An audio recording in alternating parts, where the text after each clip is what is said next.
Hey everyone, welcome back to 22 Panels. This is the podcast that aims to examine, explore, and elevate the medium of comics. I am Tyler and have a breakfast bar in my mouth, sorry. And And across see, the interwebs. initially, I thought it was just that you forgot that the opening the show was your job. And here I Well, thought you're putting on kind of an old-timey prospector voice or something, Yeah. where I'm like, oh, is this a fine and dandy extension of the 22 panels brand? Hey everyone. No, I was taking a bite and then Tad hit it and I couldn't respond right away because it's chocolate and it was stuck to the top of my mouth. So, yeah. Like a dog with peanut butter, Tyler Yeah. continues. We lost our thwips, but we are here. And across the There they interwebs are. from his Tad and Phil, good morning. Good morning, guys. It's morning. Yeah, it is. We are in the It's heat. it's morning. It is thick and soupy outside, and it's not even 8. Yeah, it's not even 8. Yeah. Well, I mean, just because you were silly enough to let somebody sleep on your couch and force you to record outside, I you don't have a yes. closet or a basement or anything to go hide Sadly, no, it. no. In a one-bedroom apartment, the closet is already packed to the are gills, already and are already pretty much filled. The yeah, bathroom. You should be the sitting in the bathroom. Oh bathtub. gosh. Yeah, yeah, yeah. We'll get a nice echo going. The occasional flush and splash. I mean, actually, the Zoom is really almost too good at its noise reduction. So we may or may not actually get those. I mean, we didn't get our howl from Emil Ferris and the book club because Oh, Zoom okay. decided that it was background noise. So Tyler And had to it, Ah. yeah, edit in a howl. yeah. They were too loud. So they went, oh, right? Right, And it was too loud. And yeah, Zoom was like, what is that? Cut that right, out. right. It was Also, weird. Zoom didn't notice when the ambulance went by outside the store that we were recording it. Didn't pick up at Mm. all. It's pretty good. It's a solid So, one. yeah. Hmm. So we actually get to lead off with some pretty cool comics news. I'm gonna be really interested to see how this turns out. Global Comics has partnered with Comics Wellspring to do creator first global print on demand. So, they'll be rolling out in, I think, is it October? And initially for, trying it with a specific set of invited in, or August. Hmm. August. Initially, working with a specific set of indie creators, um, but with the goal of opening it up so that it's literally available to anybody on Global Comics to be able to have their stuff um, print on demand. I'm really curious as to. I mean, I definitely haven't had time to dig into this yet, and want to, um, because I'm really curious as to what the uh business model. I mean, because this is definitely something that I have pondered as something that I would love to see done, but not ever been able to look into the logistics of it, in terms of costs of printing, etc. Hmm. Um, Hmm. so I'm happy that somebody beat me to it because It looks like you can use saddle stitch or square bound. Hmm. Um, Yeah, I'm one of my hopes for a healthier comic industry is one where, stuff doesn't stay out of print as long. And I hope this could be a step towards that, if you can have print on demand single issues that could lead to people being able to discover books later as opposed to needing to be on mhm, the pre-order right. train every Well, single every and month. if there can still be enough profit for the creators without having to um have to lay out money ahead of time, Yeah, Yeah. that could be huge. Um, that is for sure. so yeah, this is definitely something that I am interested to watch and like I definitely need to like play with their website, etc. And possibly reach out and see if anybody wants to come talk to us. Because they do the Saddle Stitch Comics, Perfect Bound novels, posters, flyers, vinyl Okay. banners. So I mean, it could be your one-stop shop for putting stuff together for the con. That would be You cool. know, Hmm. possibly including mailing them ahead to the city of the con. You know, um, Yeah, that'd be some Comic Cat level behind the scenes. If you haven't heard, right. yeah, in Japan, if you're putting together indie books, they have like a printing service that when you show up to your table, your box of books to sell is already there for you.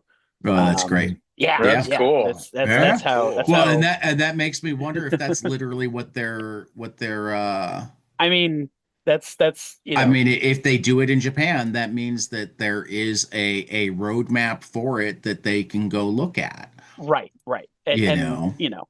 challenges abound, but Oh, absolutely. if it can be done somewhere, hopefully it can be done anywhere. Yeah, I mean, this is one of the things that I will always say when people talk about like, oh, but we couldn't do free healthcare, or we couldn't do this, or I'm like, but other people do. Right. And you got to start somewhere. You got to I mean, start it's by it's like it's imagining it like possible. it's like I know it's possible because there are other countries that do it.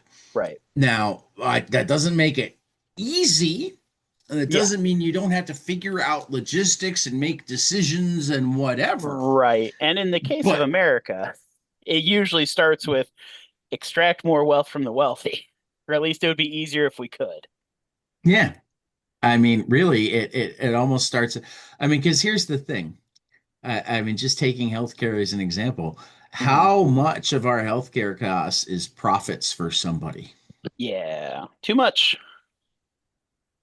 Too much. Or are you looking for an actual number here? Well, I mean, I'm kind of curious as what the actual percentage is that's Hmm. profits for somebody. Yeah. Um, because you've got the insurance companies, you've got Yeah. the hospital companies, you've got the equipment companies, you've got and like a limited number of those things. So I mean, I was just thinking about it because I'm going to need a new CPAP soon, and like they're $900, and they are not $900 worth of. Right. $900 probably represents a like 10,000% profit. Yeah. Yeah, that's It's pretty. old technology. Yeah. It's relatively simple technology. Hmm. Yeah, medical gouging is certainly ridiculous, especially when you start looking at like your itemized bill in hospitals and how much some of the disposable equipment costs there. Um, Right. yeah. Um, So, I mean, how much of our medical expenses Hmm. is really uber profitable companies moving money around between each other, Yep. Yep. creating money out of thin air, etc. I mean, because And that's the biggest aspect of I don't know if there's any economy in the world that is more capable of creating money out of nothing than the US economy. True. That's that's what venture capitalists have perfected. They mhm. they haven't driven like jobs, or they've driven imaginary wealth. Yeah. You Emphasis on the know. imaginary. Well, except until they wielded his power. Well, I say that simply because I try diff I see a lot of the problems with our current capitalism coming from uh, large portions of our economy being speculation based, Yeah. as opposed Hmm. to, Hmm. material based. Yep. So that's what I mean by Yep. Yep. imaginary is Oh, that I it, know. I yeah, know. I know. And I was just saying that the only reason I won't completely emphasize the imaginary yeah. is that like The power is still real, the power is not imaginary. for sure, for sure. Um, I mean, it's one of those things where it's like, oh, the economy's having trouble. Let's put money in gold. I'm like, there's no inherent value in gold. I mean, you can think that that's the safe thing because Um, it's the thing that has been the most likely to maintain value for the longest. But right. if the economy crashes and people are trying to figure out how to feed themselves, they're not going to Mhm. give you money for gold. No, they're not, but this might seem a little out there, but gold has a lot of scientific properties that are unique to it that make it useful in a lot of experiments and various other things. So Okay, I think okay. I That think then it there's has a inherent value yeah, but I think the inherent conductivity value wise is it's pretty not strong. necessarily in line with, Your average everyday person looking to survive. Yes, no, I well, agree to that. I also agree to that. it in line with where gold prices go when people are, oh, we need to save our, Yes, you're absolutely right there. Reinvesting in gold, I don't think it's gonna save right, anything. right. And it certainly doesn't if the general population decides that it shouldn't. Hmm.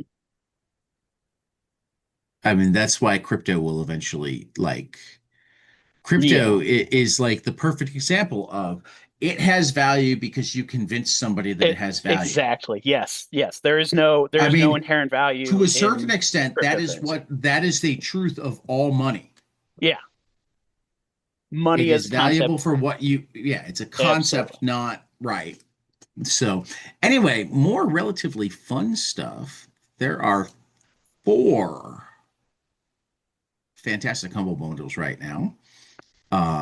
We have the Star Trek Comics Mega Bundle, which includes all of the recent, um, I'm calling it the to be determined era, since they haven't given it its nice three letter, but the Chris Cantwell and um, Jackson Lansing or Jackson Lansing Colleague Kelly. I think it's got all of it. Maybe it only has the beginning of it. That would be sad. It should have all of it, but it's also got a crap ton of Star Trek comics from recent years. Oh no, it's got a lot of it at least It'd be because funny. there's It's Defiant just the Blank. middle portion. What the No, hell? it's definitely not just the middle portion. That'd be the worst humble bundle ever. Yeah, 93 items for $24, and you can send your donation to the Comic Book Legal Defense Fund. Also going, we have the, just open them. Also going, we've got the Frightening and Fantastic Worlds of James Tynion, that has Tiny Onion across all of its iterations. So it's got DC stuff, it's got Image stuff, it's got Distillery stuff, it's got Boom stuff, it's got Dark Horse stuff, it's got House on the Lake, Nice House on the Lake, it's got Something is Killing the Children, it's got Christopher Chaos, it's got Spectrograph, it's got World Tree, it's got Wind and House of Slaughter, Department of Truth, The Closet, Deviant, The Woods, going way back, Memetic and Backstagers, Blue Book, along with There you go. True the backstories from Blue Book, um, DCUI Monthly Ultra. Oh, it looks like it has a free month of DC Infinite Ultra, which I'm a fan of my DC Infinite Ultra package. So, Hmm. get Hmm. a 30-day trial on that, all for, again, uh, to get the entire package, 42 items for $24. And this is to help out the Book Industry Charitable Foundation. Dynamite has a package that involves Red Sonja, Project Superpowers, Army of Darkness, Vampirella, um, Jungle Girl, Deja Thoris, Weaver, Alice in Wonderland, all sorts of fun stuff. And I'm pretty certain that with the Vampirella, we are including the recent. Let me make certain the recent Christopher Priest run has been outstanding. Um, yep, Seduction of the Innocent is the recent Priest stuff. So, this is for the Hero Initiative, and $20 will get you 74 items. But this is where I will say that some of those 74 items include like 13 volume 13 volumes of Red Sonja, I think, are counted as one item, that sort of thing. So like it's a crap ton of comics. Um, for $20, to benefit the Hero Initiative. And finally, the Return of the Leading Ladies comic bundle, from Image Comics. You can get all 10 volumes of Saga, all 6 volumes of Paper Girls, Bitch Planet, and Bitch Planet triple feature, 6 volumes of Lady Mechanica, Street Angel, Mirror, uh, ID. By Emma Rios. Yeah, that was a good one. Yeah, that's a Emma Rios that I didn't even know. Yeah, I Uh, think it. I'm pretty sure it was serialized in Island magazine, if I remember okay, correctly. But yeah, okay, it was a okay. good one. It was a good one. Big Girls by Chance or Providence, Lonely at the Center of the Earth, Plutona, Hack Slash, Back to School, Norway, A Thing Called Truth, both volumes of Black Cloak, 3 volumes of Black Magic, Bolero, Coffin Bound, Crave, Dracula Motherfucker, Family Tree, Fish Flies, Golden Rage, all 3 volumes of Hinges, both volumes of Inkblot, Lovesick, all 3 volumes of Maneaters, Mercy, uh, Mom, Mother of Madness, all 4 volumes of November, November was good. Pain, Safe Yeah. Sex, and the Deadliest Bouquet, all for Yeah, that's a lot of really good stuff. $20 $24 bucks. 24 bucks. Yeah, that is. to I've read support the like book industry a third charitable of that foundation. tops. But yeah, that's good Right. stuff. Right. So yeah, 4 truly outstanding um comic Bundles. Yeah. bundles right now.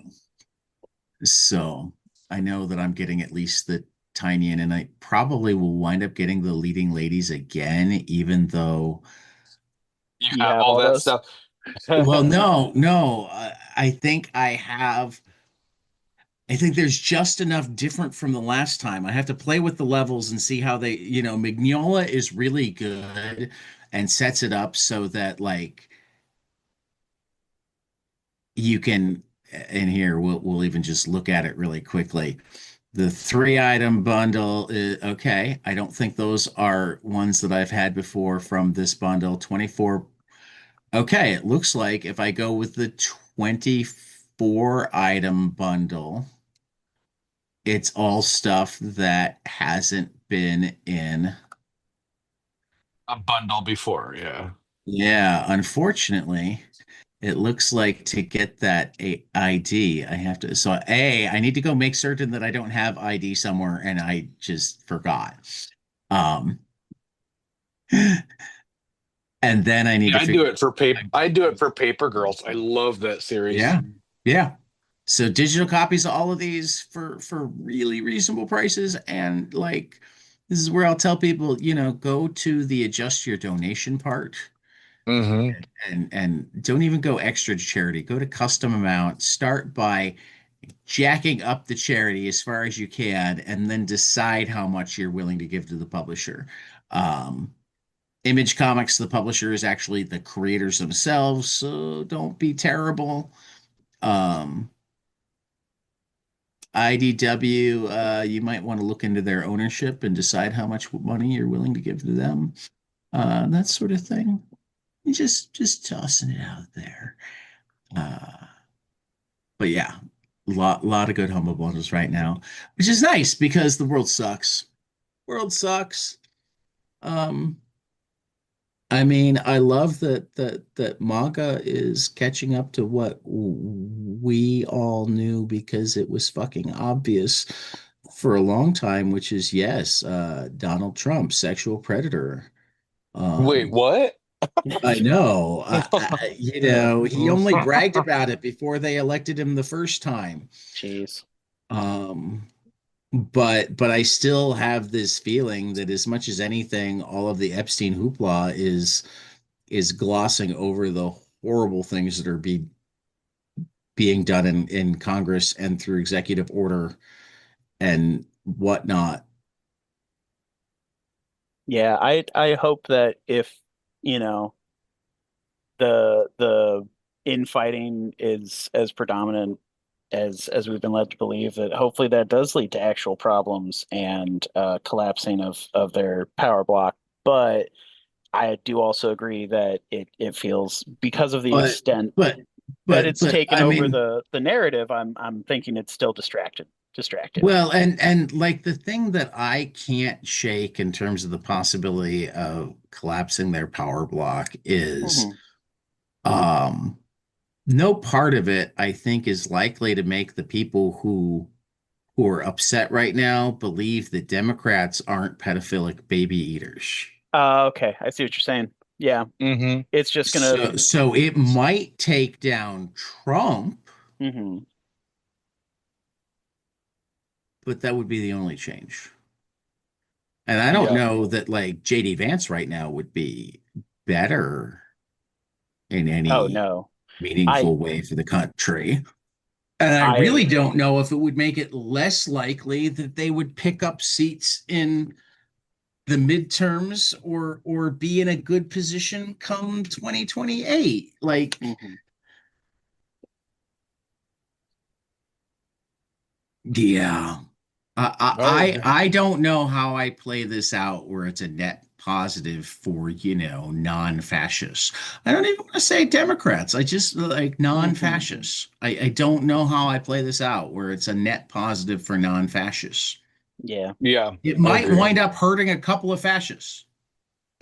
Donald Trump might, hey, maybe it hits its vortex and they impeach Donald Trump and they quickly try him and or come up with some reason not to, and he gets to spend the rest of his life amongst the alligators in Florida. But I don't think that would change anything else for the rest of us. It would just be Yeah. JD Vance and the tech bros behind him running things. Yeah, you're probably right. Like I don't know. Like who's really the sadistic one? Miller, probably. All of them. But Yeah.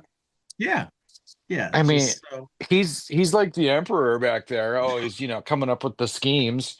yeah. Uh, So yeah, that's the world we live in right now. mhm. Um, on the upside, Islands in the Sky, the Appalachian Comics project did get fully funded, and even went a little bit over. Um, hit their first stretch goal. So a good thing happened this week. That's our So one good thing. We got one good thing this week. well, the Cubs did well in the All-Star game, and Kyle Schwarber hit 3 home runs in a row in the swing off to win it for the National League. That was great, but we won't talk too much about where the All-Star game was played and how they celebrated Hank Aaron Hmm. because both represented massive failures on the part of Major League Baseball. So let's talk about All right. the last of our catalog stuff. We'll have a new catalog next week. Um, and probably some explosive, awesome stuff because this is San Diego Comic-Con week, and you know Oh, how they like to save some of their big announcements for San Diego. So, Phil, indeed they do. So kicking off, we have The Last Days of H.P. Lovecraft, adapting the hit French graphic novel author Romuald Galivo and artist Jacob Rebelka come together to give us the dreamlike story of the very last day of H.P. Lovecraft. See the final journey of a complex and tortured man facing his choices, his writings, and his mistakes at the very last moments of his life. Designed as a strange Gothic cathedral, The Last Days of H.P. Lovecraft is an extraordinary story that explores the end of a man and the beginning of a myth. Out from Boom Studios on September 17th. It looks great. Murder Podcast from Jeremy Hahn and Mike Tisserand, uh, co-creator of Beauty. Fans of true crime podcasts are noticing brand new episodes of a show that they thought was over appearing in their feed. But when they queue up the first episode, they find themselves overtaken by a murderous urge, one that only stops when the killer is stopped, leaving a gruesome death toll in its wake. For Mina and her friends, these killings are just another topic of their daily gossip, a potential new case for their next true crime show they can't get enough of. Yet, as the killings get closer and closer to their own lives, it is becoming clear that there is more going on below the surface than any of them realizes. This is from Ignition Press, um, and will be in stores on September 3rd. All right, No Man's Land from let's see here. Who is this? Simon Simon Kudranski. Kadronsky. Uh, okay, for 3 months each year, you can walk from the USA to Russia across an ice bridge, a frozen path known as the Ice Curtain. In 1963, when the body of a young woman is discovered on the icy no man's land, the already fragile relationship between the superpowers threatens to collapse. With nuclear tensions rising, an FBI agent and a KGB operative must solve the murder before the ice melts and war ignites. This is going to be in shops on September 17th from Image Comics. All right, couple new titles. You've got Star Wars titles. You've got the Boba Fett Black, White, and Red anthology series, but then also Han Solo: The Hunt for the Falcon from Rodney Barnes and Ramon Rosanas. In the time before The Force Awakens, where's the Millennium Falcon? Less than satisfied with a settled life, Han Solo lands on the idea of reclaiming the Falcon and returning to a life of adventure. Problem is, he can't find it. After enlisting a less than enthusiastic Chewbacca, the duo embarks upon a quest to reclaim the greatest ship in the galaxy. Standing in their way are a laundry list of rogues who have staked a claim to the Millennium Falcon as well, like the villainous scoundrel Who Stole the Falcon? Duquesne. So this will be in stores on September 3rd. Looks good.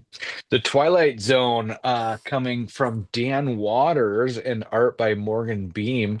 Return to the Twilight Zone in this all new anthology series featuring stories by some of the best creators in comics today. Each issue is a new take in the vein of the iconic originals television series that's captivated audience for over 60 years. And like the show, these stories will be revealed in terrifying black and white. This is out from IDW on September 24th. Yeah, I didn't. I had missed the fact that it's anthology series. It's going to be interesting to see who they Who they wind get? up getting. Yeah. Yeah. So, All right. Next, we've got a couple of new series from Valiant. First up, meet the all-new Harbinger. Designed as the ultimate jumping on point, the Valiant Beyond line of comics are absolute must-reads that will energize your love for superheroes. After the devastating fallout of the Harbinger Wars, humans and Sciats are able to live together without conflict, but that doesn't mean things are safe. Enter Harbinger, a super team composed of uniquely powerful Sciats, including Archer, Flamingo, Alloy, and Crane, dedicated to protecting their city at any cost. And also from Valiant Beyond, the XO Man of War. New era of superheroes, the mighty Eric of Dakea, aka XO Man of War, uh, traverses a deadly wasteland filled with mutated horrors in search for honor in this can't miss debut issue from GLAAD Award nominated writer Steve Orlando and superstar artist Guillermo Fajardo. Um, and the Exo Man War on sale September 17th from Valiant, and Harbinger Beyond September 10th. Alien Books is the new pairing with Valiant, which is also part of, I think, the IDW publishing arm. Oh, okay. So yeah. Gotcha. I know that So Valiant has shifted around over the past few years. they have Yep. um graphic novels. Was this one was me? Yeah, yeah. So starting out, we have Tsukasa Hojo's City Hunter. The era-defining manga phenomenon finally arrives in a gorgeous deluxe English language omnibus edition. The source of multiple anime series, special films, live action adaptations, and video games, City Hunter is beloved for its mix of action, comedy, and romance, and has sold over 50 million volumes worldwide. English language omnibus edition, first three volumes of the series. What is it actually about? James Bond meets Lupin the Third, a stylish cocktail of hard-boiled action and raunchy comedy. Manga classic City Hunter follows exceptional marksman and compassionate sleazeball Ryo Seba as he sweeps corruption from the lavish 80s Tokyo nightlife one evil at a time. Readers follow the City Hunter as he takes on underground odd jobs ranging from serving as the bodyguard of a captivating madam to executing a vengeful assassination of a corrupt politician. Navigating through quick-witted thrills and intense dramas, the city hunter Ryo Seba does the dirty work of cleaning up Tokyo's nightlife with his heart of gold worn on his sleeve. This is going to be in stores September 24th. And the publisher is, I am struggling to see this. Ablaze. Ablaze from Ablaze. Excellent. Oh, this one's me, the Ghost of Wrecker's Cove. Eisner Award-winning cartoonist, is it Linears. Linears and writer Angelica Del Campo recreate the world of 19th century lighthouse keepers in a delightful supernatural tale about ghosts and shipwrecks. Inspired by the real life story of a heroic young woman who tended an isolated Maine lighthouse many years ago. Two sisters, Christina and Martha, and their dad moved to a summer home in a small coastal town located near an old non working lighthouse. As the two sisters explore the beach and the old lighthouse, they encounter a friendly, albeit unusual, red haired girl who turns out to be a ghostly local legend with a heartbreaking story shrouded in mystery. This is in print for the first time with brand new creator commentary and glossary, and it was originally released by Comixology Originals. This is going to be in shops, you guys, on September 17th. From Paper Cuts. Yeah, excuse me, from Paper Cuts. Yep. Was this me? I think this was me. Mm-hmm. Heartbreak Hotel from Nicole Ariana Beltramini and Agnes Innocente. Have you ever wanted to disappear after someone broke your heart? Heartbreak Hotel knows exactly how you feel and will do anything to coddle your illusions. But what is the expiration date of a dream? And when you have to return to reality, who will help you put the fragments of your heart back together? Broken Hearts, welcome to Heartbreak Hotel from Maverick Mad Cave in stores on October 1st.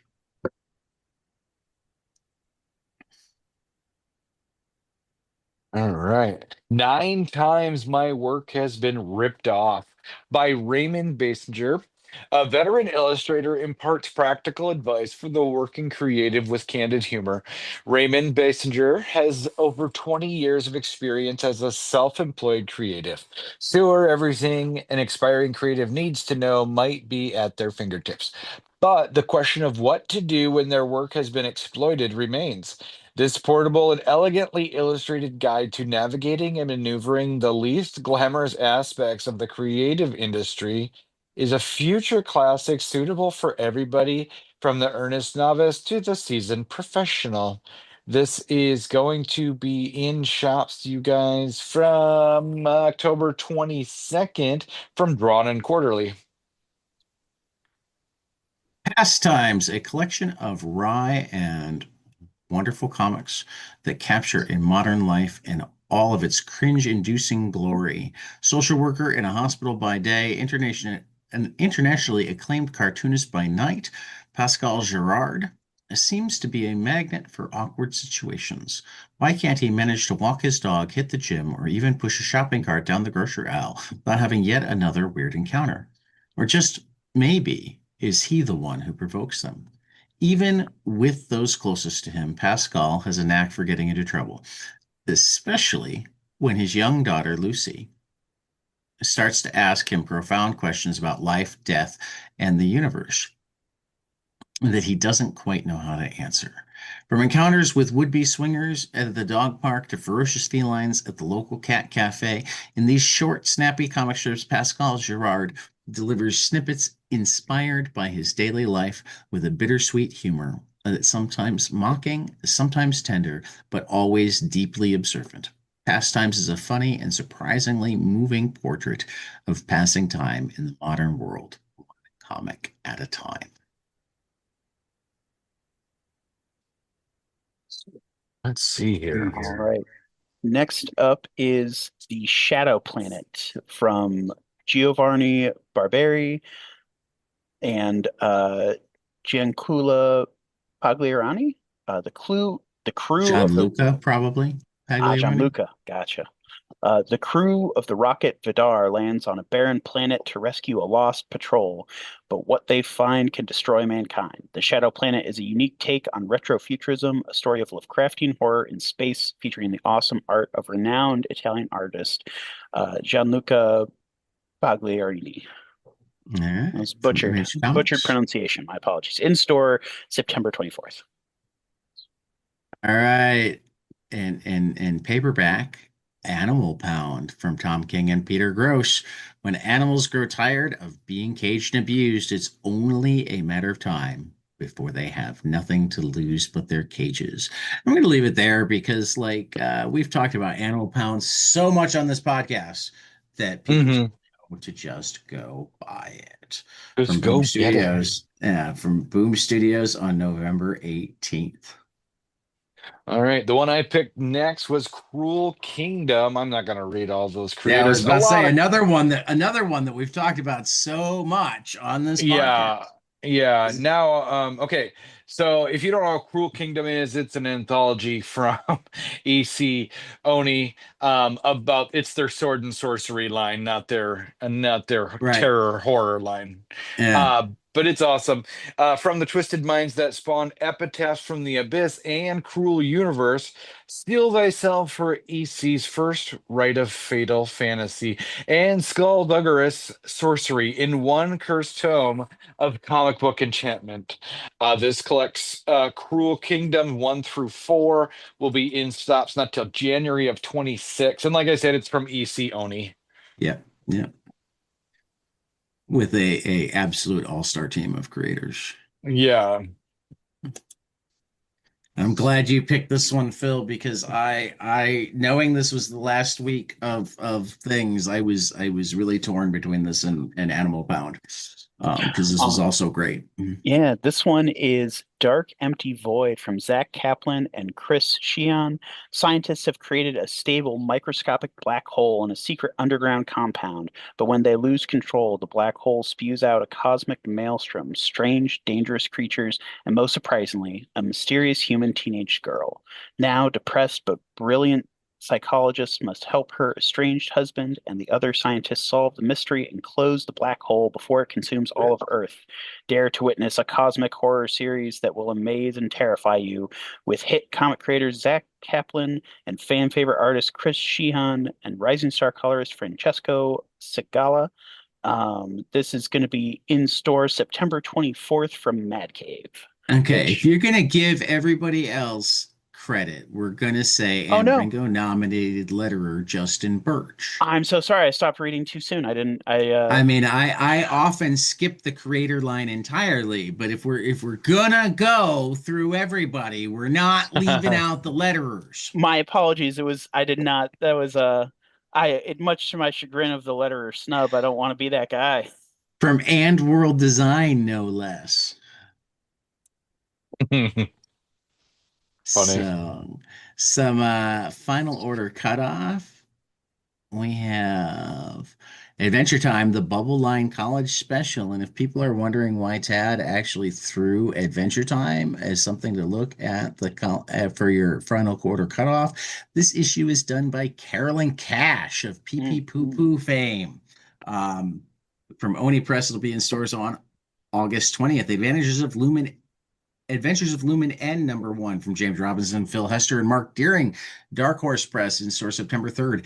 Altamont, the nonfiction work of the Rolling Stones concert gone wrong, from Herrick Hanna and Charlie Adlard from Image Comics on December 3rd.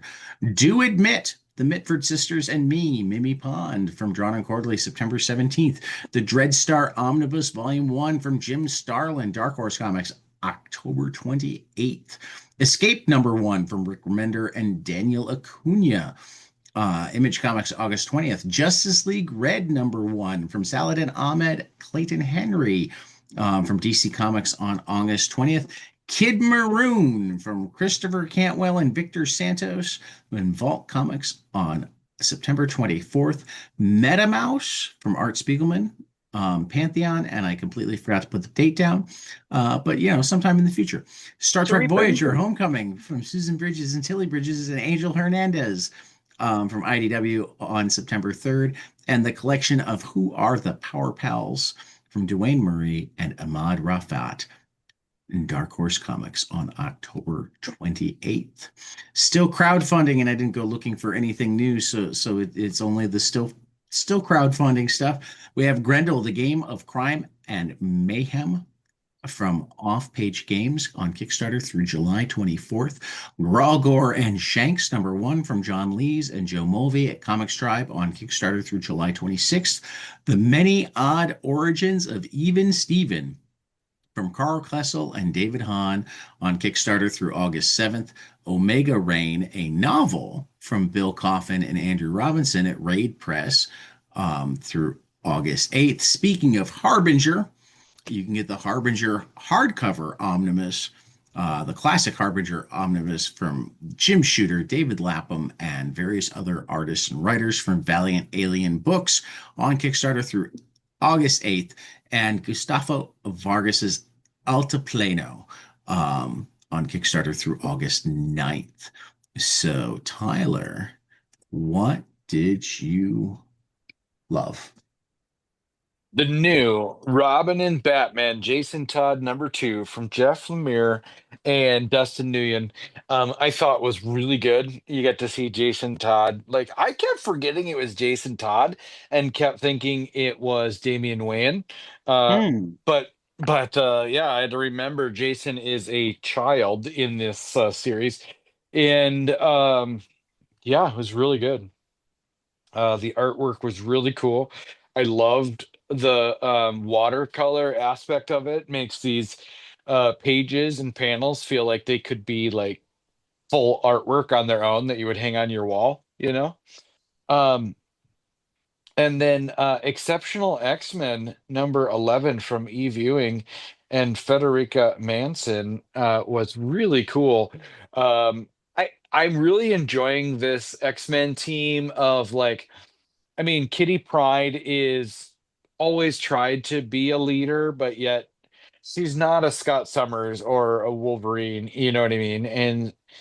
And she's teamed up with Emma in this book, and they've got a few new mutants that they don't know what to do with, and they're struggling to. Yeah, I think it's great, and a refreshing take on X-Men, you know. And then back to Batman and Robin, but this one is Batman and Robin Year One, #9, with Dick Grayson and not Jason Todd. Uh, this is going really well. Is really well. This is the Mark Waid and Chris Samney book. Uh, yeah, also awesome. Tad, what about you? What did you like? Well, I mean, I agree with all your picks. They were very good picks. I didn't But pick your #1 on purpose because you had it. but So I'm going with I was a school serial killer #4. Holy fuck, does it was so Doug good. Oh Wagner and God, Daniel Willard keep just I love their work. it was so good. Another big twist and like just like horror and hilarity. Yeah. So she was a Also, character, right? The character of Fashion School. She was a character back in like Plastic or something like that, was right? she? I think I don't so. know. I'm gonna have to go She look popped now. up. She popped up with either in vinyl maybe when um those killings were going No, on. I'm She was gonna kind have of to go look. she was a I'm gonna have to side go character. look. I know she was. But anyway, Okay. so yeah, Yeah. Fashion School serial killer is Golden awesome. Rage, Mother Knows Best #4, also just outstanding. Hmm. Chrissy Williams and Lauren Knight continue to kill it on this. And then I'd forgotten that it was dropping this week, so I'm glad that I caught it because they were just marvelous. Taste of Justice #1 through 3 from Andrew Iden and Domo Stanton dropped on DC Go this week. Um, in issue 1, uh, Lois Lane decides to cook Clark his favorite dish for his birthday. There's just one problem. She doesn't know how to cook. So she enlists Perry White and eventually Jimmy Olsen, who apparently has some skills as well to help her out. Um, Those they can both cook better than Lois. That's pretty bad, Lois. Um, and Lois uh, is it's got a lot on her plate, I'm sure. No pun intended. I know, but when the way Tad said it too, Tad goes, Lois is going to attempt to cook Clark, and I'm like, cook Clark. That's awesome. But then um, you didn't, yeah, Clark's you finished favorite this. favorite Yeah. dish. Issue 2 has Beast Boy and why am I forgetting the name of the well, because it's simple, Cyborg. Beast Boy and Cyborg. I was about to say, why am I forgetting the name of the cyborg? Victor Stone? You don't know Victor Stone, Ted? Okay, there you go.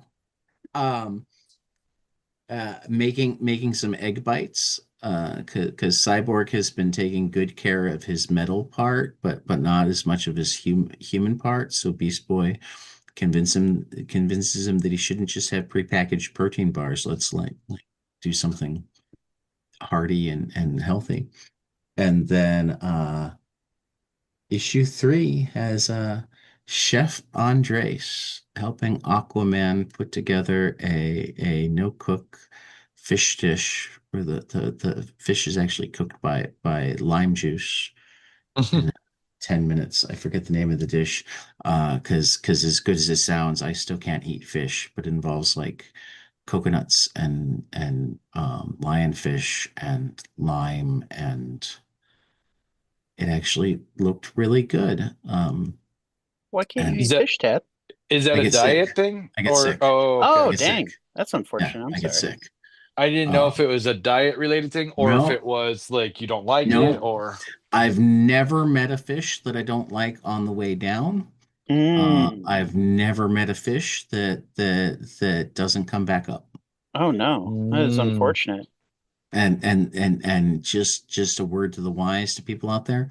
Most things don't taste as good on the way back up. no. Haven't found something better yet. Ugh. Yeah, ugh. I am a I mean, big if somebody ever found the food that tasted better on the way back up, it would be like the Arby's. diet thing. Arby's. There you go. Wendy's, Um, maybe. so yeah, the whole Justice League chips in to help out as well, as they're feeding they're feeding and saving some sort of coastal area. I'm trying to remember. Yeah, Yeah, it doesn't imminent matter. environmental disaster, Justice League, and list new kind of hero, Chef Jose Andres. So yeah, and these comics are cool because they don't actually give you a recipe like some Japanese food comics do, but the recipe is in the comic. So if you like Nice. follow along, you can absolutely do whatever they're doing. This all debuted. Um, there was a sneak peek at Christmas when Flash decided to make cookies for the Justice League, and discovered that some things can't be rushed. Um, Interesting. This is also I only just now as you're wrapping up your spiel here do I realize that Taste of Justice is an excellent pun there. yep, Yeah. Taste of Justice. From Andrew Um, Iden and Domo Stanton. And Andrew's such a good guy. Been on the show a few times. And so, yeah, I'm always happy to see his next work. So, Phil, what's your hoopla pick? well, real quick, I just wanted to mention that last week I had yet to read Queen of Bad Dreams by Danny Lord, Jordi Perez, Deirdre Kelly, and Kim McLean. I have since read it. It was a very Hmm. different book than I expected, but it was great. I loved it. And I was expecting something more mystical and it was more sci-fi, but still in a wonderful way. So I just wanted to clear that up. That Gotcha. is a good book. Stamping it again. And so this week I picked something I've already read and loved. That is Echo Lands. I need to read this actually. Oh, I would love to talk more about this by J.H. Yeah. Williams, Hayden Blackman, Dave Stewart, and Todd Klein from Image. This Uh, was actually the one Bendis book club that I didn't go to because I didn't find oh time to read the book snap! ahead of time. Yeah. It's great. Yeah. I actually got this one physically in single issues because the format is gorgeous. It is Hmm. landscape. It Yep. is it is I stapled on the remember short that. edge. Yeah. I Yeah, remember it's so this. I cool. just didn't. So if you are reading digitally, make sure to get the biggest tablet you can because I checked it out on my phone and I would need to zoom constantly. This Williams is possibly my favorite comic artist. He's a super cool dude. I was able to meet him one time at Morrison Conway back in the day, and yeah, wholeheartedly can't. He's still working on more, so I can't wait for volume 2 whenever it starts up again. Cool, That's cool. cool. Tyler, you pulled ahead of me again. You know why? Why? I didn't read any this week. You didn't? I didn't Gasp. manage to read I'm any this sorry. week. I'm pulling up Echo Lands right now. I'm gonna start reading this. It's so good. I mean, It is. I if mean, you I've heard yeah great things about it. I just haven't read it. yeah All I right.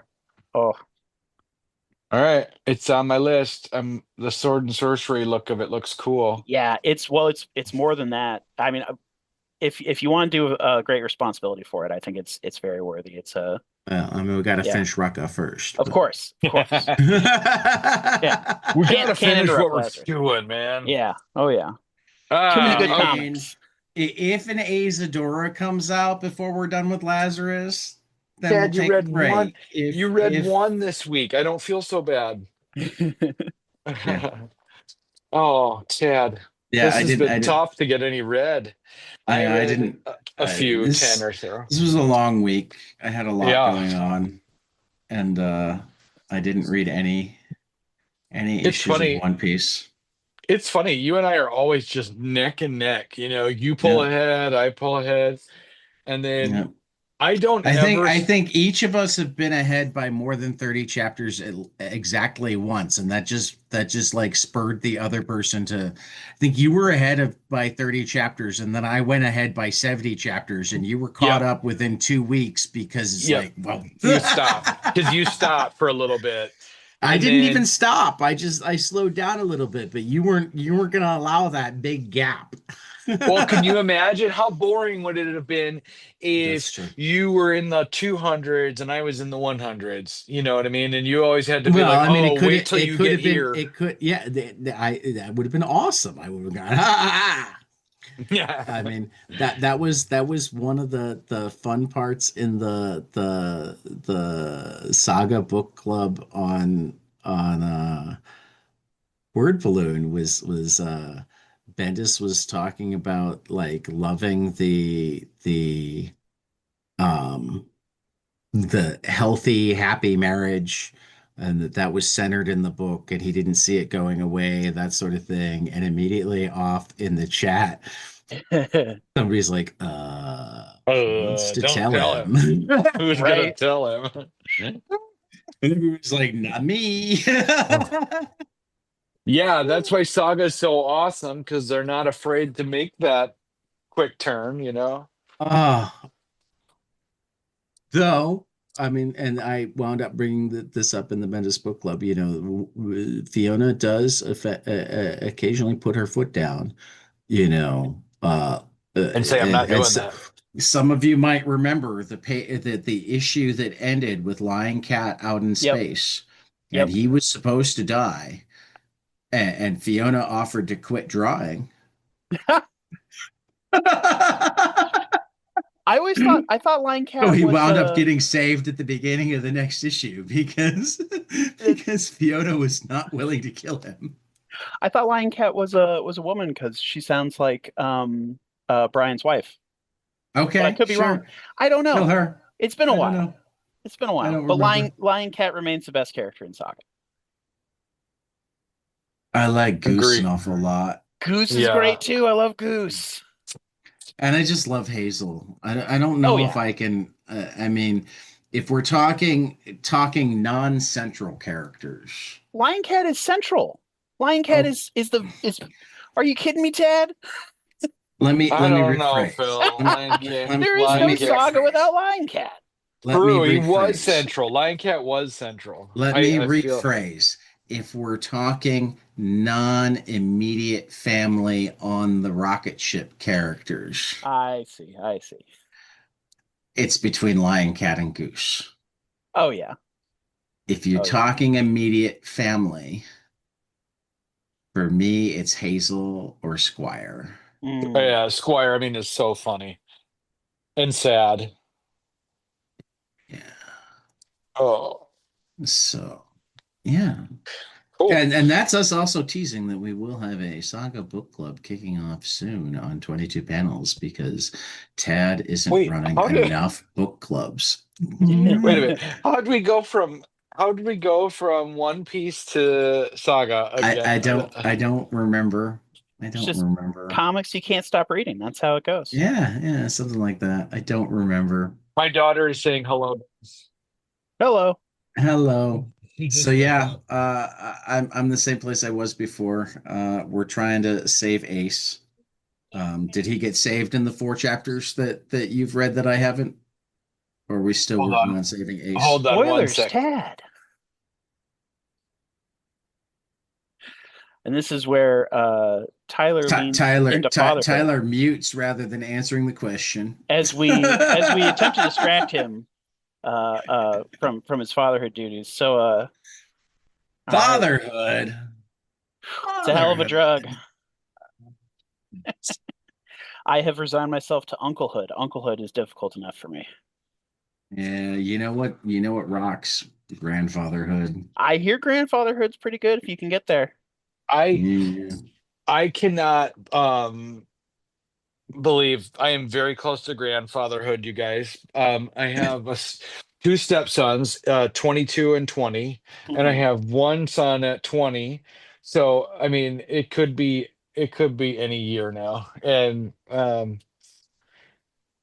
And then my daughter is 6, so I'm all over the place. So what you're saying is you think your daughter will have children in the next 2 or 3 years. Oh, good Wait, Lord. no, Wow. no, I'm sorry. I'm sorry. The Epstein files were on the brain. Oh no. The Oh Epstein no. files. I'm Ew. sorry. That Yeah. Gross, Tad. whoa. Dun Off dun the dun Wow. well, this is dun. what you get, Gross. Tyler, when you mute rather than answering a very simple question. Okay, what was it? What was the question? Raina In the was four talking to me. in the 4 chapters that you've read that I haven't read, did Ace get fully saved, or are we still saving No, Ace? no, Okay. still saving. So we're essentially in the same place. We're saving Ace, which is a good thing to do because that prison seems crazy. But Uh, Luffy kicks ass. And I think Ace is finally realizing that like his little brother is a badass. mm-hmm. His little brother is a badass. So uh how about some Conclave? We went five Which is chapters really, this time. which is great because we've been chaptering it by chaptering it, but Conclave really deserved this special treatment of reading it all together. Yeah. Um, Yeah. it's really great to have this manufactured like special meeting for these two families. Well, Offshore luxury island. it's more than just the two families. This is It's Yeah, all of yeah. all the them I meant families. all the families, Oh but yeah. but to I'm talking about like resolve the Hawk and yeah. I mean, it's notable in that we went from having only seen two Lazari on page in this arc to meeting all of them, to even if to briefly, to having them playing poker together. yes, in a fantastic glimpse of what's to come. I definitely feel like this is the arc where the book, uh, uh, what was already great, now kicks itself up a notch and moves into high gear. As we see the high level intrigue between families escalate. I will also point out that the letters pages were super densely packed in these. There was a Yes. ton going on. I didn't even have time to read all of that. This morning I focused on the story first and then skimmed the letters pages. But yeah, I saw in the last issue of the arc that Curtis Yarvin is brought to Rucka's attention, and that's still one that's just kind of a I mean oh. I mean he's still out there in the ether and like Hmm. when we bring up um whether or not uh JD Vance would be better than Donald Trump, it's when you need to know that JD Vance is a Yarvin acolyte. Yeah. You know, Peter Thiel is a Yarvin acolyte. Um, they very much believe that democracy is in the way of whatever they Yeah. view a proper country to be, and a proper country is essentially like the tech people, the people who invent the most money, not the most stuff or the most things, but the people who can uh, are the ruling class. And again, this is where we go back to what we were talking about briefly earlier. Like there's a difference between making money because you do or make something that makes a difference and making money because you move money around in a way that makes it multiply. Right. And I'm not saying that there's like no purpose to capital because it's useful to have people who can back up. When you have an idea that you don't have the money to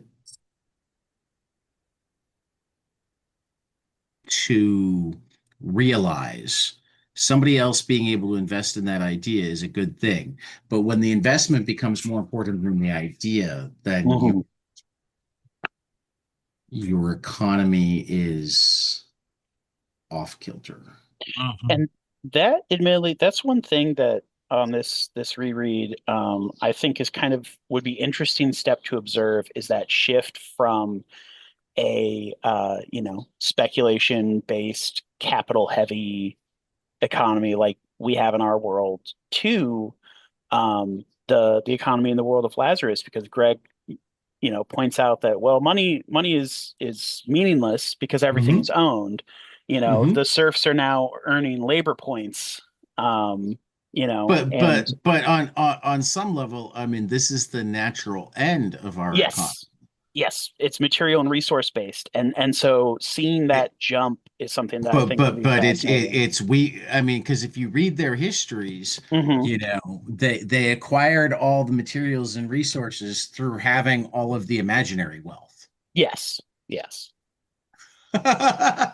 You yeah. know, I mean, it's not that they didn't provide any. I mean, I was one of the things that popped up this week that I kind of meant to send out and forgot is like um Israel right now is the far and away the leading in um military startups, Ah, because yeah. as it turns out genocide is good for your weapons manufacturing startup.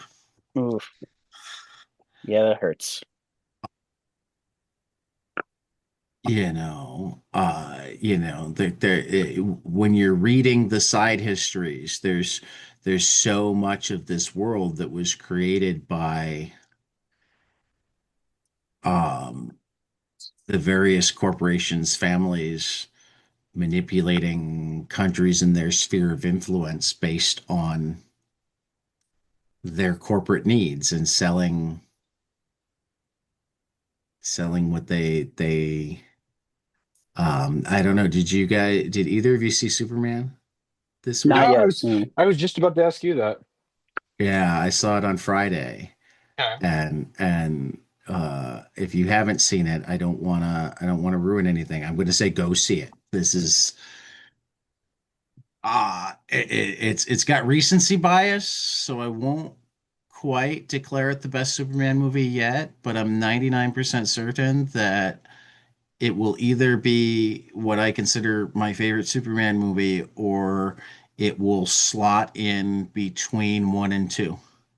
Hmm. And particularly if you're talking the Donner cut of one and two, I didn't think there was room for something to slot in between them. Mm. Because I love the original Donner cut of the second. But they made a lot of great choices, but one of them is like in exactly the way Luther is evil and you know makes his money, etc. And it made me start thinking about things like we have the most expensive military in the world. Hmm. Is it the best? Yeah, that is I an mean, interesting question. when China puts out a machine learning project that's considered significantly better than ChatGPT or Grok or whatever, Hmm. that they made for $50 million rather than the billions that we've put into it. Hmm. When the most successful military attack that I'm aware of in my lifetime is what? $500,000 drone attack by the Ukrainians on the Russians. Yeah. Their entire attack cost less than one of our drones. So the Yeah. question is, do we actually have a better military or just a more expensive one? Yeah, we seem to have lost our edge in tactics and in Well, and and just and and I also have to ask, how much of what we're spending on various equipment is a mixture of bloat or unnecessary features because they're a way to upsell. mm, wow. Yeah, Um, I can imagine a lot of that being the case. Yeah, and I think, I mean, it's been a while since I've considered stuff like this, but I definitely think that we will we'll probably see the resolution of that at some point. It's Well, but I mean, even in the world of Lazarus, I mean, the money was huge, but part of what put Carlisle in a great position was that, Mhm, like, and we have this too. How much do we do by military contractor versus actual boots on the ground? mhm, Uh, Carlisle's army was as big and as well trained and better armed than the United States forces that they went up against. yep, I don't know if we're there yet, but I wonder sometimes. yeah. I think, I mean, it's also one of those things that our military has been in a state of turmoil since the start of this century, with the resignations leading up to the Iraq War. Mhm. Um, yeah. Yep. and it also doesn't help when the commander in chief for, 4 years threw away a lot of our alliances, like abandoning the Kurds in Mhm. the Middle East there, So Yeah. it's a lot of different things. I don't think it's that surprising that a vast majority of our military budget is top end bloat, profit bloat. Well, but it also Um, makes me wonder when we're shouting and whatnot about like our NATO allies not spending enough on defense. It's like, mm, but is that true? I mean, Are I they really relying on us?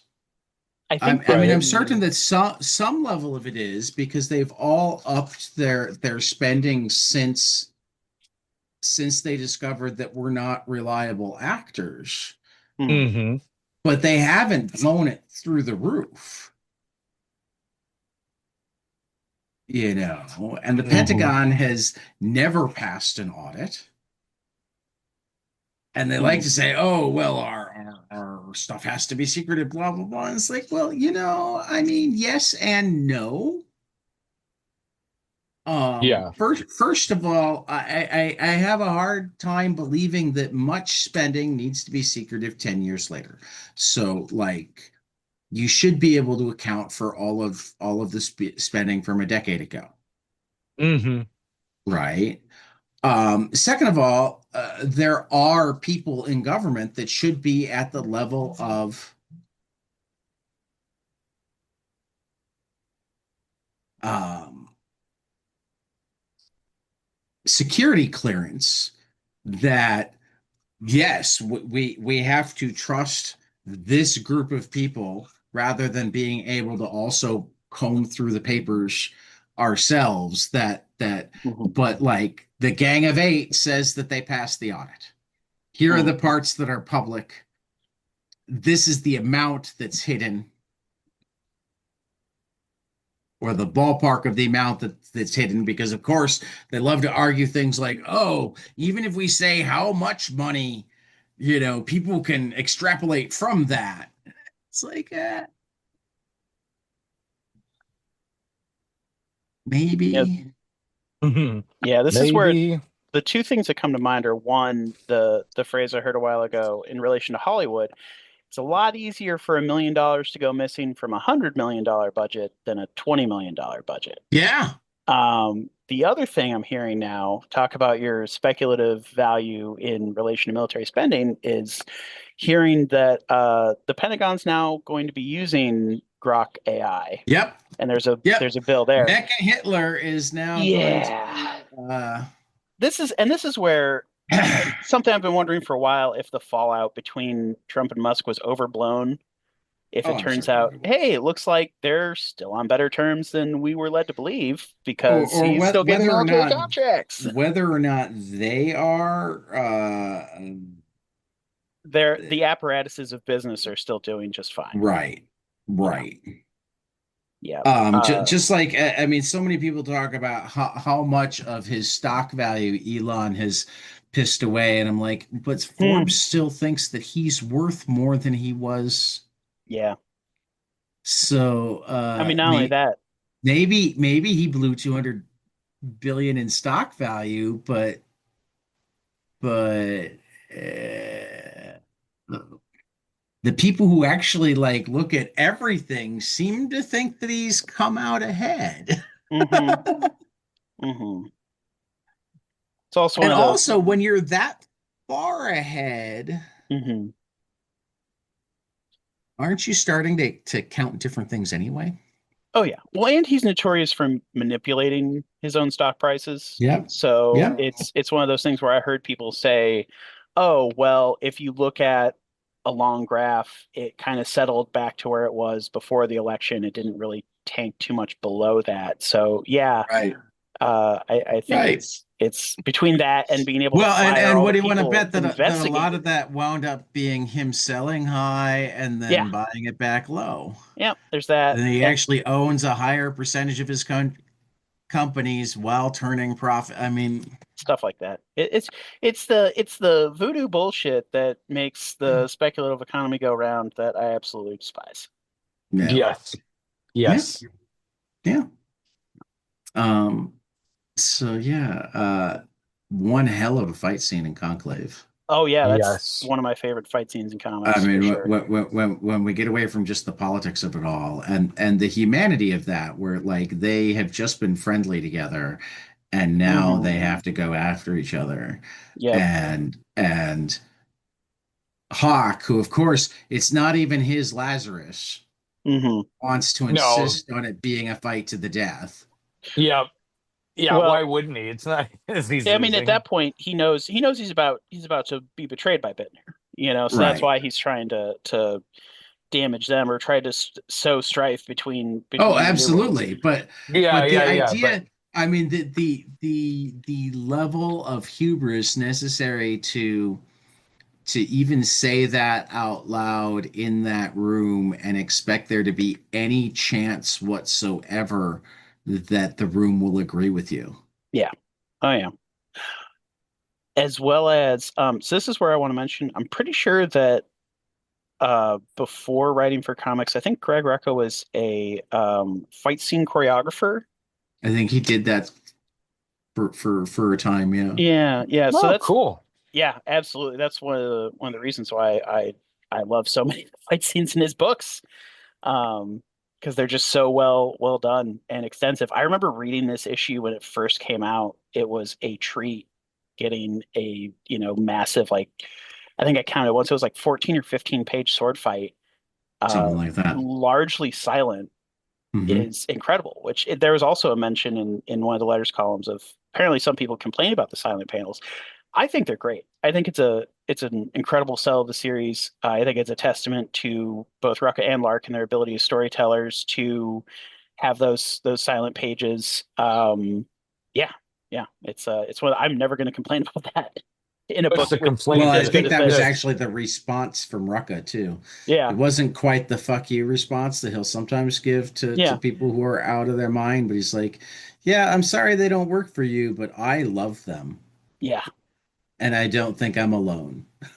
yeah, absolutely. I mean, Hmm. it's the extent to which every room is meticulously, like, all of the objects in there are placed. The backgrounds are rendered on more panels than not, and usually it's the smaller headshots where they drop backgrounds. So many of those little details. The fact that I think so. I've been sort of keeping an eye on the page layouts and panel compositions, and I remember hearing Rucka mention once that the panel number that he lands on a lot is 7, which is interesting because it's one of those numbers that you can't get a grid out of, you know, Yeah. but True. You got to be creative with how you lay them out. they do. And I think I've seen a recurring where they have four tiers, 4 rows of panels, and they have 2 rows with one panel, one with two, and one with three. And that Hmm. leads to a really interesting and dynamic 7 panel page of how they arrange. It's either like 1 2 1 3 or 2 1 1 3. It's really great stuff. I absolutely nerd out over it. All righty. It's Shall awesome. we So I had a talk question for you about? guys. Okay. When we got to the end of Conclave, the Hmm. first time you read it, obviously when you went through it again, you knew this was going to happen. Hmm. When Hawk put the um, poison in his mouth, did you think he was committing suicide? And then secondly, did you put it together that that's what he was spitting in Carlisle's face? I think I don't think I don't think I I was don't thinking he was remember. committing suicide, but I I do was like, think I had oh, to go go ahead. back and sort of check up on that to be like, okay, wait, what? But yeah, the spit in the face, that was definitely, that felt clear to me of, oh, that was poison, you Yeah. Oh, know? okay, because I Yeah. didn't get that till a little bit later. Then Mm. I was No, like, when he spit in oh, it's his when he spit in his face, I face. definitely knew that it was poison. Yeah, once he Okay. falls down after that, it's like, okay, yeah, Right. he was poisoned by Hawk with the spit. But I don't think I thought it was suicide. I'm not sure if I knew what that pill he was playing with was, but I think that's also the benefit if of having one issue at a time. Sometimes I'll reach the end and then sort of go back and make sure I understood Right. everything. Whereas if you have everything, you might just push ahead Right. and keep going because you don't want to lose momentum. You're trying to read it as fast as So, possible. so, on that note, the next issue is the self-contained Mercy. So, do we Hmm. want to do just Mercy for next week and do Poison, the five-part story for the week after? I'd be okay with that. What are you feeling, Tyler? Yeah, that sounds I good to mean, me. I'm leaning much more towards stick to arcs Hmm. than um and we're actually really quickly running up on the end of volume one here because we've Hmm. got Poison, we've got The Call, and then we've got Fracture Preludes part one and two. Hmm. And that will end the 28 issues that made up the original Lazarus arc. I actually think after that we should spend a little bit of time with the source books, Oh yeah, yeah, yeah. maybe even a week with each They're before pretty coming dense. back and I think at that point we're also doing back to issue by issue for X plus 66 Mm, and definitely for Risen because Risen's were um those double were issues. much longer issues to begin Oh with. yeah. Were they double or triple? They were double and just had a big back matter because he would start doing what he was reading, book club recommendations and Right. material for a Lazarus I RPG mean, game and 68 pages is what the yep, first one was. So that's almost a triple. yep. And it looks like the story goes And there were through, prose stories too, original prose yeah. short stories. But the pro, or at least on issue one, Arisen, Hmm. well, I guess that is a double. Yeah. Um, the the comic story goes through page 50. Oh yeah. Yeah. So so yeah. So yeah, I Crazy. think that's kind of the plan here, I think, I, is I that loved I loved reading those larger size issues for this oh series. yeah. They were always so rewarding. Oh yeah. So we'll wrap up Lazarus, we'll do source books, we'll do 66. And then we'll move into Risen. And then by the time we're done with Risen, we will be well into Fallen.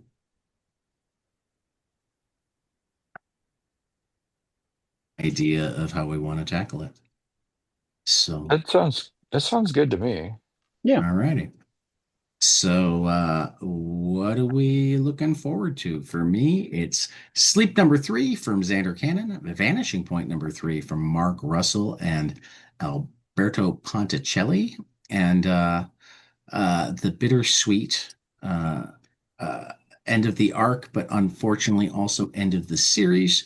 Iron Man number 10 from Spencer Ackerman and Gilles Villanova. Yeah. What are you looking forward to, Tyler? Tyler? Okay, well, I noticed that Minor Arcana had the new one coming out. So Yep. Jeff Lemire takes my top spot again. What? What? Minor Arcana number 9 from Boom. Exquisite Corpses, James Tiny and Pornsak Pishishote. Or, I always pronounce this wrong. Pishishote, P-Shet Show. Pishishote, and Valentine Di Leonardo and Michael Walsh. That's been a great story. I've been really enjoying that. And then Usagi Yojimbo, the 10,000 Plums storyline has been really cool. Number 5 from Stan Sakai. I totally forgot to mention earlier that 10,000 Ink Stains came out this week too, and Yes, it did. I Yep. haven't had the opportunity to start flipping through it. Yeah, same. I have it. There's But yeah. It's also on Hoopla, so Mhm. it's And available. for a You picked trade, two. I did. Messing with me. I It's am just a little bit. 3, 9, or 27. Well, this time I am picking for the trade that is Letter 44 Compendium So Volume good. 1. Yeah, I read this in single issues when it came out. It was great. From Charles Soule, Alberto Albuquerque. And they did not list the colorist on there. But yeah, it was a really strange dual path tale between political intrigue at home, uh, Hmm. rocket ship towards a an alien satellite in the asteroid belt. I really loved the dual narratives and how they impacted each other. And this is a great one to read in a massive chunk. It doesn't say online whether it's the whole series or just the first It half. is. Whole It series. is. There we I go. think so. So that is I'm truly a pretty compendium. certain. Let's hope so. And then I am actually getting a single issue next week, and that is The Voicehead Kill by Simon Spurrier, Vanessa Del Rey, and Hassan Otsmain El How from Image as well. Miniseries set in the Bayou, murderous, trippy. Spurrier doing his best. Oh, wait a minute. Very So cool. so that wasn't even giant size? No, that was regular size. Uh, It's the rare occasion uh, I uh, pick up physical issues. I just wanted to shout it you're out. messing with my OCD. I'm gonna challenge you, Tad. It is the Oh, We don't entire need to put it in the series. Phil. notes. We don't need to put it in the notes, but I just wanted to say, hey, I'm looking forward to it. Oh, Phil. It is the entire series for the letter 44. Oh, sweet. That's great. Yeah, Yeah, that'd yeah. be a good pickup for anyone who hasn't read it yet. $50 gets you everything. I am going to say that I once, well, not one, well, only once because I only needed to once. I bought the entire series in single issues for Oh wow. less than this compendium costs. Yeah, it's great when you can get stuff like I that. bought them all bundled for I think $40. Yeah, that's a pretty good deal. Even $50 for because I think it went 44 issues, Yeah. give or take. Yeah, for fifth, that's a little over $1 an issue. That's a really good price. So, but yeah, big fan of letter 44. It's fantastic. Nice. All right. Well, it has been fun, but my daughter is waiting for me to get done.